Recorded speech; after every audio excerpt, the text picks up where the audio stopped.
Aşağıdakı cədvəldə bir xəstəyə verilən vitaminlər nəticəsində xəstənin vəziyyəti göstərilmişdir. Birinci sətirdə baxsam, verilən vitaminlər A, D, E olunub və sağalma olmuşdur.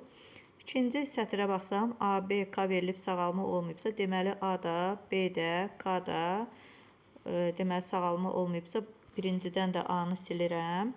Üçüncü sətirdə C və K verib sağalma olmayıbsa, K ilə C-ni də sildim.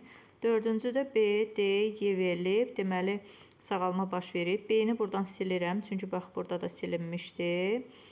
Sonra və sonuncu cədvələ baxsam, A, B, E verilib sağalmayıbsa, deməli A vitaminini silmişdik. B-ni də silirəm, E-ni də silirəm. Buradan da silsək E-ləri. Deməli, buradan qalır bizim birinci sətirdə D vitaminimiz, dördüncü sətirdə də yenə D vitamini. Demək ki, D vitamini çatışmayıb bu insanda, xəstədə.